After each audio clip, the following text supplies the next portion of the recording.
After the end of the Second World War, innovations brought by the conflict, and particularly nuclear weapons, massively changed how future wars were imagined. This was especially the case in the Soviet Union, which was expected to be at somewhat of a nuclear disadvantage in the first phase of the Cold War. One of the reforms pushed by this status would be the introduction of an infantry fighting vehicle, the BMP-1. One of the designs offered to try and reach adoption by the Soviet Army was the Object 911, a creation of the Volgograd Design Bureau, which had gotten its PT-76 light tank adopted a few years back. Welcome to this Tank Encyclopedia video on the Object 911. Feel free to leave a like and subscription, as well as checking out our website for the full written article this video is based on and countless others. The appearance and proliferation of nuclear weapons changed many aspects of warfare for great powers. In the 1950s, the Soviet Union expected to have to fight in a constantly irradiated battlefield. The Americans had, by this point, a more developed arsenal than them. While the USSR first tested a nuclear bomb in 1949, during most of the 1950s, it had to rely on ground-based systems. These were fully intended to be used in support of the Soviet Army, which also expected to be on the receiving end of nuclear fire from NATO. In such a scenario, classic truck-borne infantry simply wouldn't do. Even the armored personnel carriers of this era were not protected at all against the fallouts and radiations of nuclear weapons. The BTR-40, BTR-152, BTR-50 and BTR-60 were all at first open-topped. It is in this context that the concept of the BMP arose. The vehicle was at first intended to protect troops from nuclear fallout, but soon other requirements arose. In order to create a new kind of vehicle that hadn't really been introduced in doctrine prior to this point, rather than design pure troop carriers which would typically be armed with just a machine gun, the idea of a vehicle which could not only keep up with tanks while transporting infantry, but also provide valuable combat support to both arose.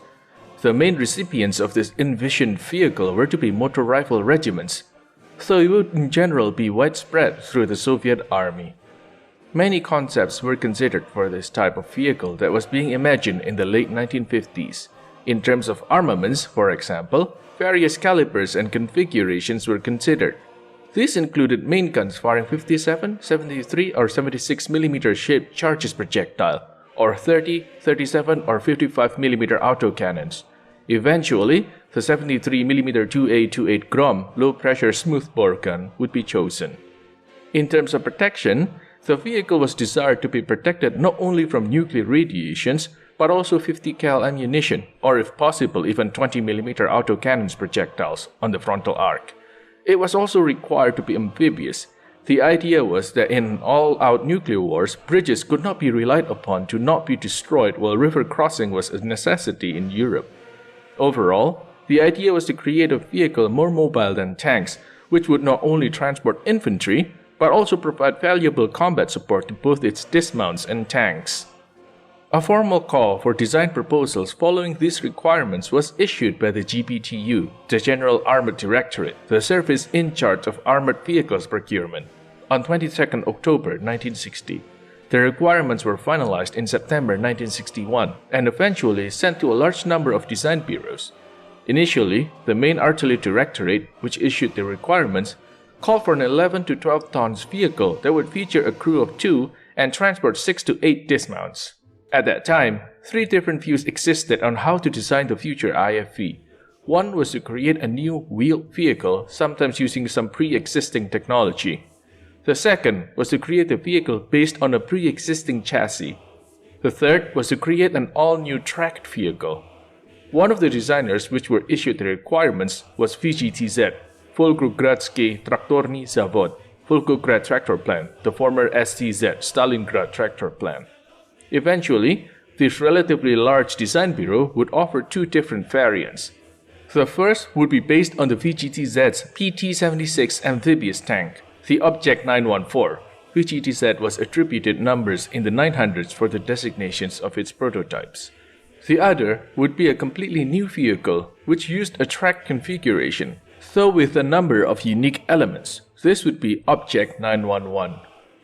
The pilot projects for vehicles from different manufacturers were first presented at a meeting in November 1960. At this point, some of the characteristics of the future BMP were still uncertain.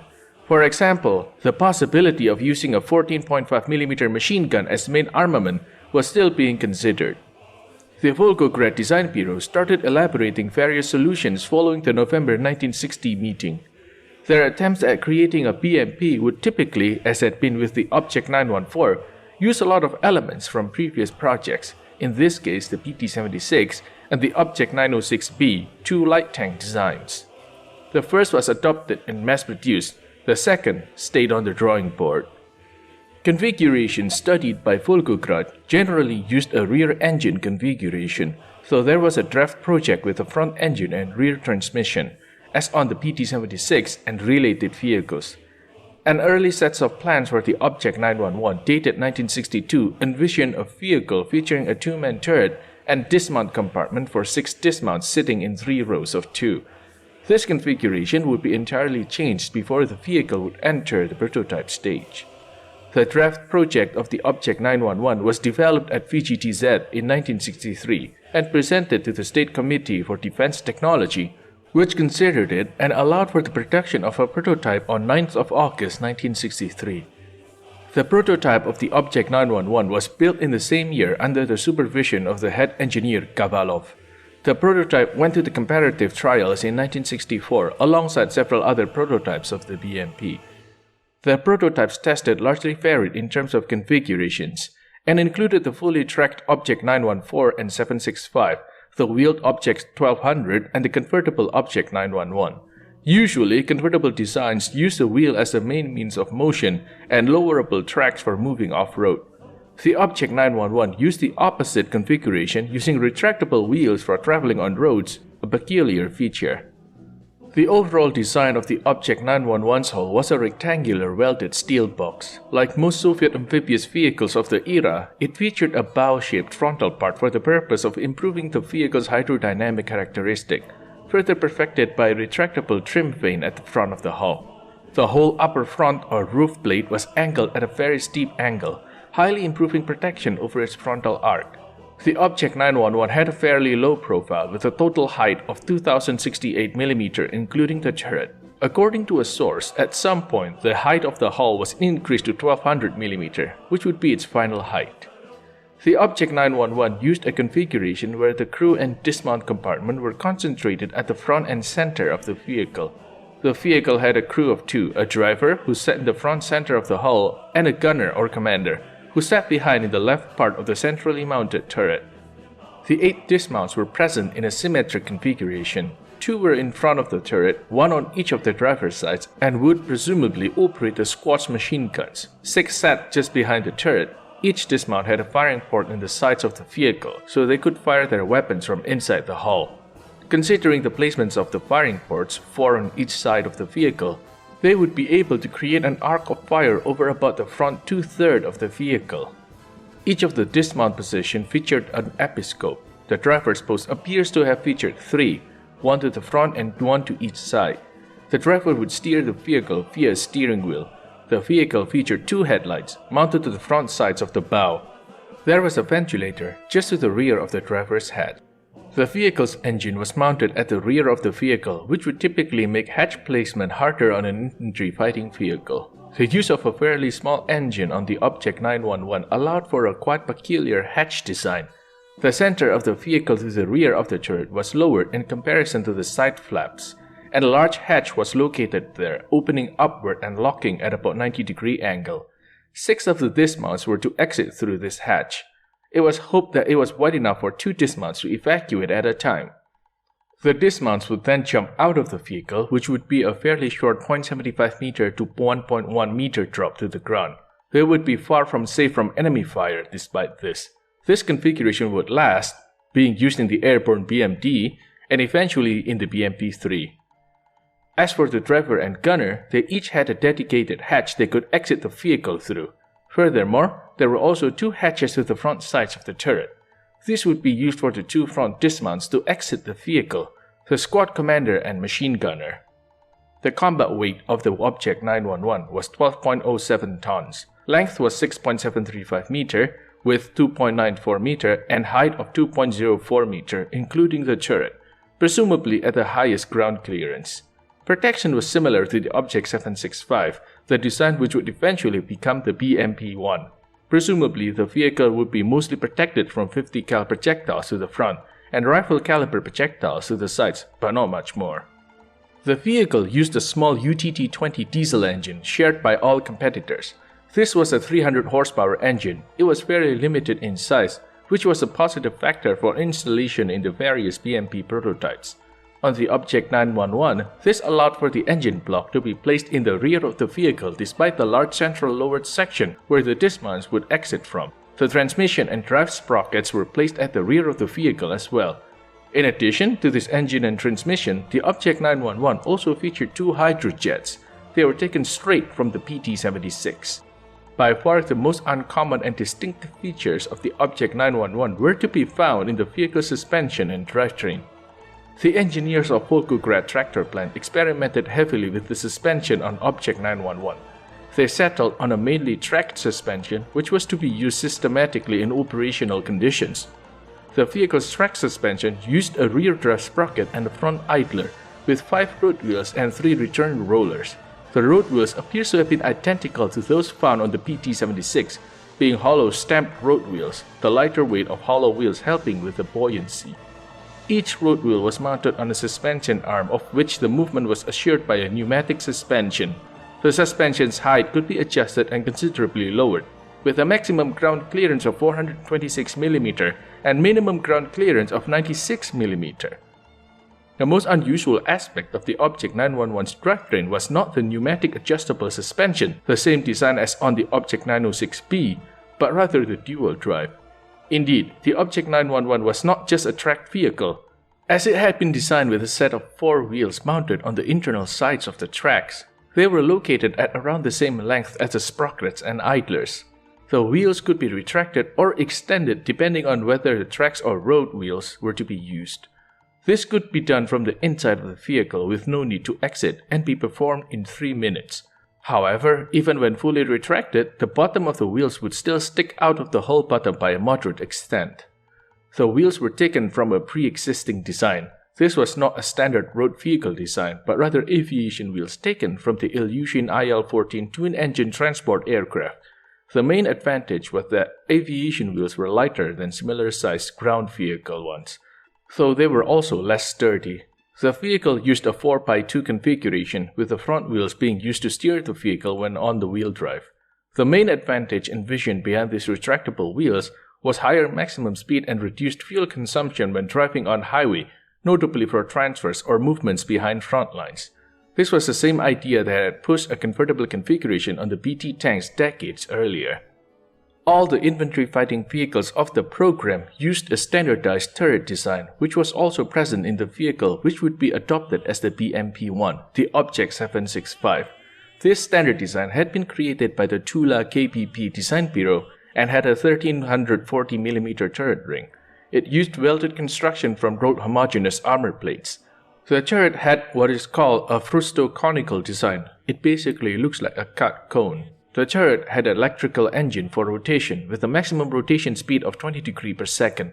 The gun could elevate or depress at any speed from 0.07 degree to 6 degrees per second, with maximum elevation angles of -4 degree to +30 degree. 2 hatches were present on the turret.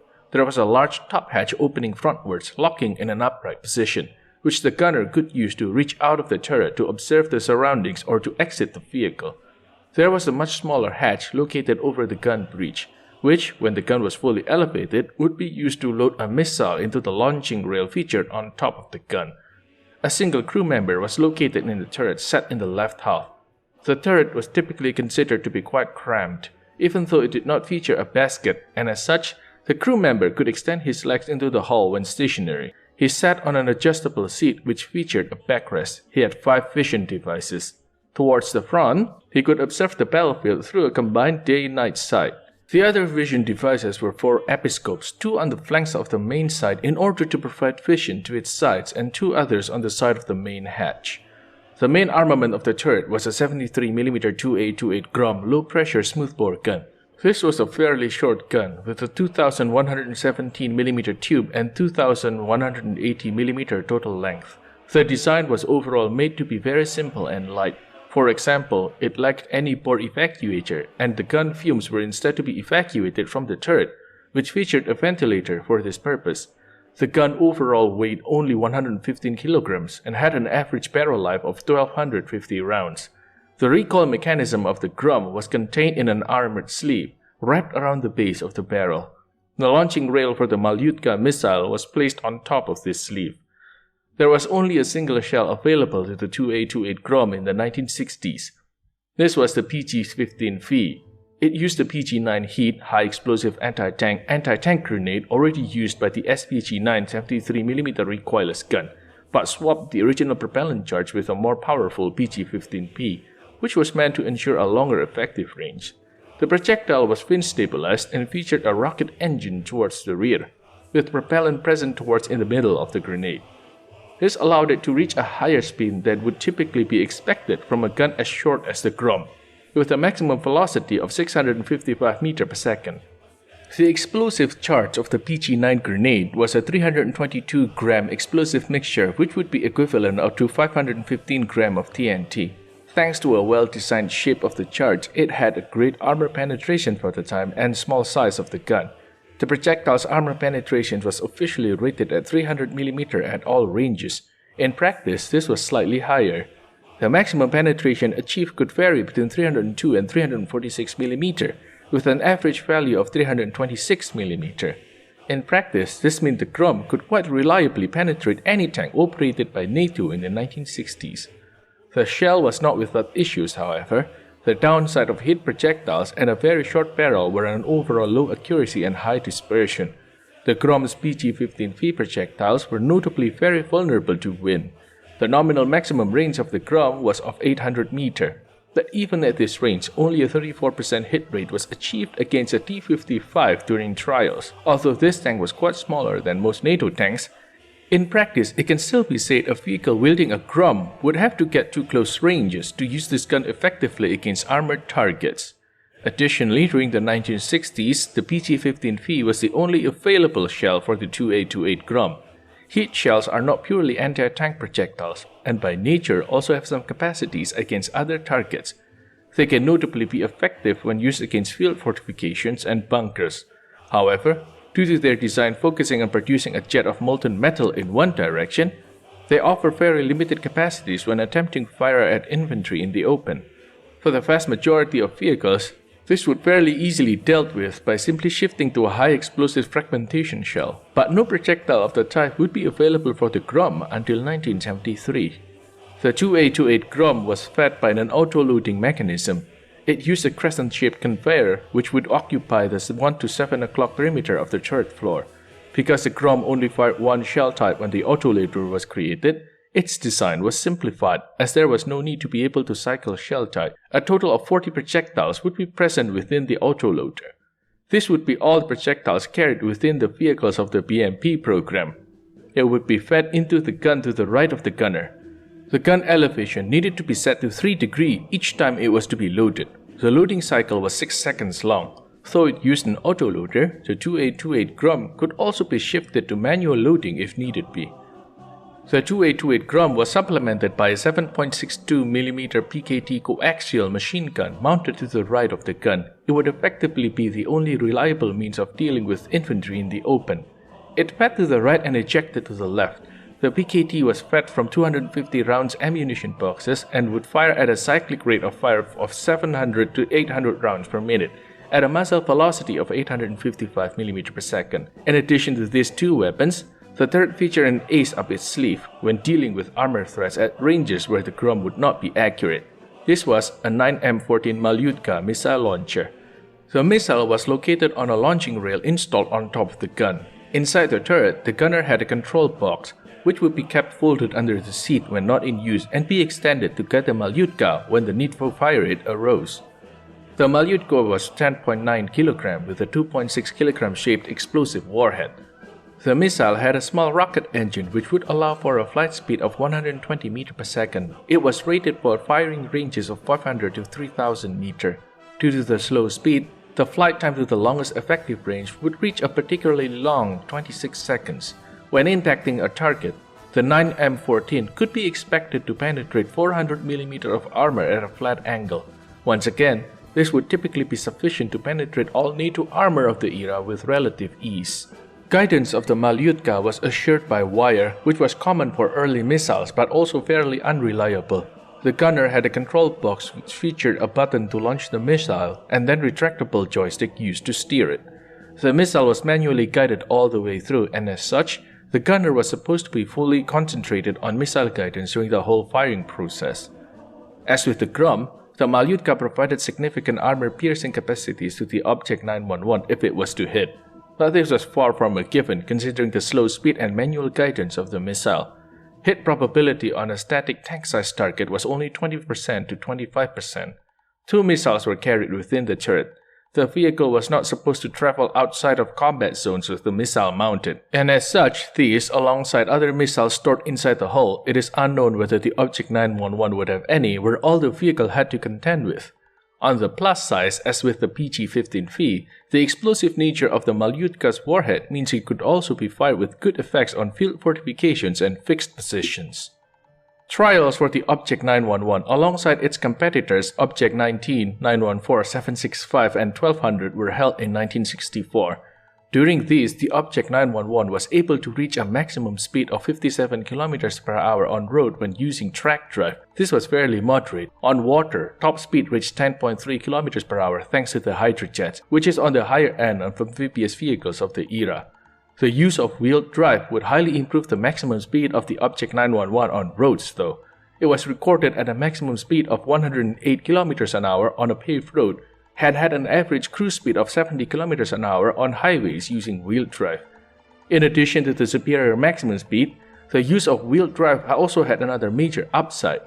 It highly reduced the fuel consumption on the vehicle to the point where the crossable distance reached a tremendous 1350 km. In comparison, when driving on tracks on dry dirt roads, the range would vary from 350 to 500 km. This maximum range advantage could be very significant if large movements had to be undertaken on roads without transporters. However, this advantage came at the cost of several issues brought along by the wheels. The first was that the wheels located under the belly of the tank were typically hard to reach and remove for maintenance. The issue was exacerbated by the fact the aviation wheels used in the Object 911 were more vulnerable to wear and tear in comparison to standard ground wheels, and such would need to be maintained or replaced more often when in active use. The wheels were also found to overly complicate the production of the vehicle and make it longer and more expensive to produce. This was once again a major issue as the goal behind the program was to provide an easy and quick to produce vehicle which could be introduced in massive numbers. Luckily, the most damning points of the wheels over the fate of the Object 911, however, were their impact on cross-country capacities. As stated previously, the wheels of the Object 911, even when retracted to their fullest extent, would not entirely be contained within the hull and would stick out of the bottom by several centimeters. In practice, this was found to be a major issue when driving on uneven dirt roads or terrain. The wheels could occasionally touch the ground and get caught on it. The result would be that track would lose tension and the vehicle would prove unable to negotiate the obstacle. Considering the requirements requested for a highly mobile vehicle which could move through all terrains, this was a major issue. In terms of cross-country's capacities, Object 911 was able to cross a 30-degree slope. In practice, it provided better slope crossing capacities than the mostly or fully wheeled Object 19 or 1200.